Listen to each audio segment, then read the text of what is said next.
Welcome back to another episode of Let's Talk Solutions. I'm your host, Charles Leslie Jr. I hope you have been safe and I hope you have been sane. In this episode, we will be talking about post-COVID-19. I have dubbed this episode, Let Us Prepare for the Rise of the Phoenix. A famous Chinese philosopher once said, whether we remain the ash or become the phoenix is up to us. Sooner than later, people, our country begins to figure out how to get the economy going again and move forward. External forces and our own internal instincts and desires will try to convince us to get back to normal. Right now, you want that feeling of normalcy. We all want that feeling. We want to hang out with our friends, look forward to the weekend, get back to our jobs. We want to move as far away and as quickly as possible from the dreaded feeling of lying in bed at night wondering how we're going to afford to pay our bills, buy food and not lose our minds. We want to jump on Facebook and see funny memes instead of the endless scroll of human tragedy on our mobile phones. We want to eat some nice hot Johnny cake before we head to work. The need for this comfort is real and it is strong. Our government, politicians and corporate citizens will do their best to get us back to normal. However, let us be aware of what is coming because we as a society are now vulnerable in a whole new way. What this trauma has shown us cannot be unseen. Empty beaches in top Eastern destinations, popular restaurants and bars shuttered. We can barely differentiate weekdays from weekends now. Many instances fit for a postcard image of what Belize might be like if we could find a way to have less deadly effect on our nation. However, what is not fit for a postcard are the other scenes we are all witnessing and most of us are experiencing. Our economy has shown its volatility with its massive dependency on tourism. So many businesses running on such a tight bottom line that they had to fire half or most of their staff, sending tens of thousands of Belizeans to seek unemployment benefits. We have failed to diversify our economy that now we are running on fumes. All the problems that we have as a nation have come into sharp focus. But this is not news really. These are problems that we ignore day in and day out, not because we are terrible Belizeans or because we don't care, but because the vast majority of us don't have time. The plain truth is, we as Belizeans are busy. We gotta get up every day and get on that hustle, trying to make our own lives work, or those bills become monsters stalking us in the dark. School fees, quick loans, mortgages, credit cards, phone bills, light bills, internet bills, water bills. Holy crap, I'm getting anxiety just thinking about all of this. When we get home, we flip on Netflix, order Chinese takeout and try to feel just good enough to get up the next day and do it all over again. It is very easy to close your eyes to problems when you barely have time to close them to sleep. There is a great misconception among us as a people though. It causes great and painful social and political tension every day in Belize. It is played out daily on social media. How come we allow all these murders? How come we allow so much corruption? When will Belizeans wake up? And the list goes on and on and on. That misconception is this, that we don't care. This couldn't be further from the truth. Belizeans do care. We care a lot. We just don't have the time to do much of anything about it. Bam!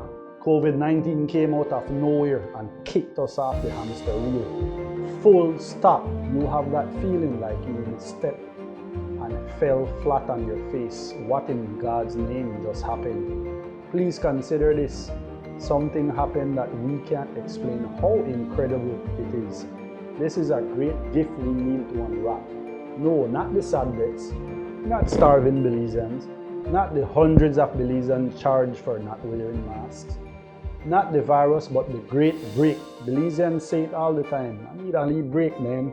Well, this is a great one. It is profound. Don't turn your head. It's a bit scary to look at, but please try to look at it from what it is. This COVID-19 crisis has given us a once-in-a-lifetime chance to see ourselves and our country in its raw, unfiltered form. At no other time in our lifetime, with the rest of the entire planet, will we get the opportunity to see what would happen if the world simply stopped. Here it is. We are witnessing it firsthand. You can almost hear planet Earth breathing a sigh of relief.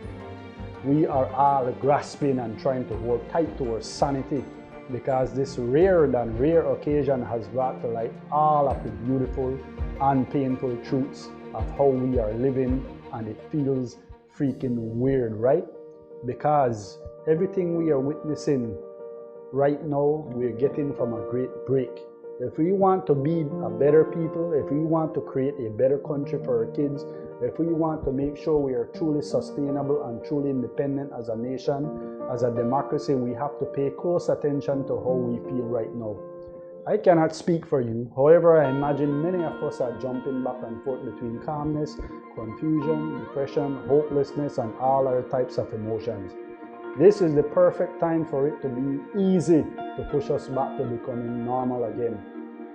And there's nothing evil about that. Politics and the way our system is currently set up has many benefits. We have many responsible, ethical businesses and politicians that have provided thousands of jobs, lifting thousands out of poverty. I don't think there is a villainous plot to wreak havoc and destroy the country and all Belizeans with it. But its flaws have been laid bare for all of us to see. It simply does not work for every Belizean. It is responsible for great destruction to the lives of far too many Belizeans. There is zero excuse for so much poverty, crime, and suffering in this country. None. Our current system creates severe unevenness in distributing its benefits, that one man owns more land than 55,000 plus Belizeans living in Belize City. And 5 families own more wealth than the rest of us in the 99%. The intention of our system has been perverted. Be alert, Belizeans. There will be a great campaign to get us back to normal. Many of us will even beg for it and do anything and believe anything just so that we can take away how horribly uncomfortable all of this feels. But ask yourself, did you really not see how many Belizeans who have jobs live paycheck to paycheck? Did you really not see how many Belizeans live in poverty and are completely dependent on the government to survive? Did you really not see that if we wanted to deal with crime, we could? Did you really not see that we are expected to survive on $75 a week? Did you really not see that laws are not working for the poor? Did you really not see that our country is basically broke? Did you really not see the results of too much inequality? Did you really not see that even during a time of crisis, politics still divided our leaders? Did you really not see that this system is not working? But you did, right? It wasn't a bad nightmare. See, when political slogans do not line up with reality, it creates confusion, depression, anxiety, hopelessness, which manifests into self-destruction, materialism, superficiality, dumbing down of our society, sexualization of everything, especially our children, and debased spirituality. More and more of our young people are being pushed to live pointless lives based on the gratification of their lowest impulses. Everything will be done to put us back to normal. We will see the great Belizean return to normalcy effort, and it is going to be fast and furious. No, I am not attacking any business, politician, political party that will be pushing for this agenda. It will be natural for them to do so. But please, I beg of you, think very deep about what you want to put back in your lives. This is our chance to define a new version of normal. It is rare and sacred opportunity to get rid of a lot of BS. Make our lives richer, our kids happier, make everything better. We get to kung fu the crap out of it all. We do care about each other, that is crystal clear. That can be seen all over Facebook, in every meal we share, in every WhatsApp group sharing information. We are good people, and as good people, we want to define on our own terms what Belize will look like in the next 100 years. This is our chance to do that, the biggest one we have ever gotten and probably will ever get.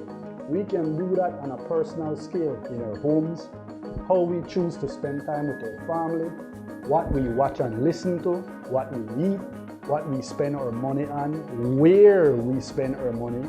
We can do it in our communities, in what organizations we support, what truths we tell, what events we attend. Let me ask you, how many Belizeans do you think spend the Easter weekend just sitting at home and spending time with their family instead of wasting money and getting mindlessly drunk? More than normal, I believe. We can do it nationally in our government, in which leaders we vote for and to whom we give power. If we want to really fight crime, we can make it happen. If we want to really fight poverty, we can make it happen. If we want a better healthcare system and education system, we can make it happen. If we want to truly address corruption and jail corrupt businessmen and politicians, we can make it happen. If we want our fellow Belizeans to earn a dignified income, we can make that happen. $3.30 per hour should be considered a crime against Belizeans.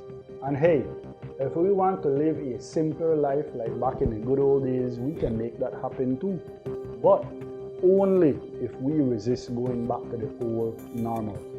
This has been another episode of Let's Talk Solutions with Charles Leslie Jr.